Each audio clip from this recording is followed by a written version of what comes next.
We are actually in winter, and you know what? You could get hurt if you were not safe just leaving your house, walking out in your walkway.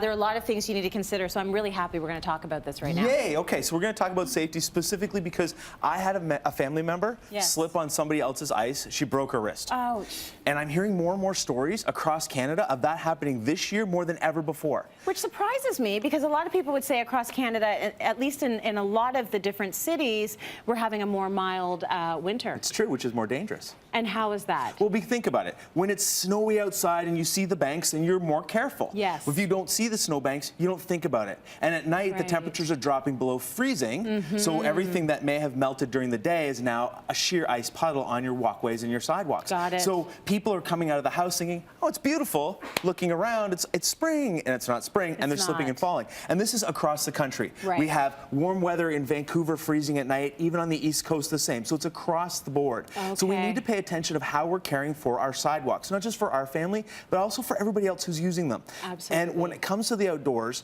environmentally friendly is so important to me. There's right ways to do it and wrong ways to do it. So I'm going to talk about some of the ingredients that we're used to using and maybe some alternatives that might be better. Okay. What do you suggest? So let's start with the regular one. And we're going to make a mess, Tracy. Yay! Salt. I remember, Okay. Lots of salt. Lots of salt. And Canadians, especially in Ontario, are notorious for putting down lots of salt because sodium chloride melts ice. Right. What it does is it changes the chemical composition of ice so that it freezes at a lower temperature so it melts faster. Right. But what we don't realize is the more you put down doesn't actually improve that condition. So if you put down more and more people go, well, I'll put down lots and lots and lots and melt everything, it doesn't change the situation. Okay. So you have to follow the instructions so closely when you're using rock salt because rock salt also will kill plants. It will kill grass. It will kill anything living. Trees, it's really hard on them. So when we go out and we just throw down lots and lots without thinking about it. Yeah, absolutely. And rock salt doesn't work in certain areas, especially Calgary, Edmonton, where it's colder. Oh, it doesn't. It's not going to be effective, so don't even bother with it. Don't even bother. I heard pets have a hard time walking on this too. Is Absolutely, that true? because the sodium chloride gets in their paws and it draws it out and stings them. So when they get more jammed in between the toes, it's hard on them. Okay. All right, so out west, you see a lot more people doing this. Sand. Now, sand doesn't melt ice. So this is just to give you a little bit more of traction? Absolutely. This is for grip only. Right. Okay, so when you're thinking about throwing it down, you can put more of this down. Okay. No problem. However, when you put lots and lots of sand down, you start clogging rainwater drain and runoff because it starts getting in there and gumming it up. And they have real problems in spring because the water's not going away because the sand has plugged it all up. Got it. So again, you have to be smart about how much you use of this product. Don't go overboard. Don't go overboard. All right. Then we have... Now what do we have? Any guesses? It looks like sand, but it's wet. It's salt and sand. Salt and sand together. Exactly. Okay. So you're seeing more of the salt and sand combinations, and a lot of contractors using this because it's fairly inexpensive. Right. So if you live in a high rise, you'll see a lot more of this product being used because it melts the snow, it melts the ice, but again, it gives extra traction. Okay. For homeowners, as an all-around general idea, this one is probably one of the best and least expensive. It is because it combats freezing and melting and thawing and gives you grip and traction. But still don't go crazy. Don't go crazy. Follow the instructions. Then we have a lot more of the chemical products. Okay. And I like the chemical products when done as per the manufacturer instructions. Right. Okay. So this is a lava stone for grip. Okay. Right. This one, an environmental, is specifically for concrete. So if you use this on a deck, it will actually ruin the wood.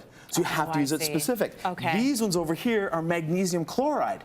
So they're not salt or sand at all. Magnesium chloride, again, a chemical composition. It's found in nature, easier on pets. That's what you'll often see in the pet-friendly options. Yes. But again, because it's a chemical and you're adding it to their outdoor spaces when it's not naturally occurring there, you have to be very careful with it. It's not always the best thing, huh? Exactly, exactly. Now, it really...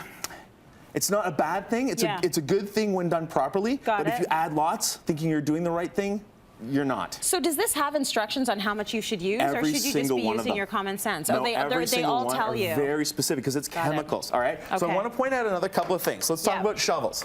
Okay. Do you know the difference between these two shovels, other than one's ergonomic? I don't want to use either of them. So you see the little ends on them, Tracy? I'm going to get you to hold that for me, please. Do you see that this is plastic? Yes. And this is metal. Right. Most people don't realize that you cannot use the metal one on wood. It shreds your wood deck. However, you shouldn't use the plastic one on concrete or interlock patios because those will break the plastic and you'll get chips. Right. So, but you have to specifically buy a shovel that's specific to your environment. Got it. Or use the right shovel in the right environment. Right. And these are some great ones from Canadian Tire, and they sent them over. This is kind of cool. I love the ergonomic system because it just makes it easier. Absolutely. Very cool. I love that. And I have one more product. Yeah, go ahead. Brand new for this year, and I'm really excited about it. This is called the Hot Stump. All right. Okay, and it's a Canadian product. Can you get you to multitask there? So this is just the new type of paving stone that you're seeing coming into the marketplace. What's excited about this one is on the back side, it's got heating systems, elements inside. I was going to say, does that heat up? Yeah, so you can connect one to another to melt your snow so you never have to use a shovel or a melter. That's awesome. Yeah, that's a good one. That is awesome. So, like, I would love for my parents to have something like that. That is amazing. So take a look for some of these. Make sure you check CityLine online so that you can see all the links. I'm going to put them up for everybody to share. And then we're good to go. Cityline.ca for all of that good info.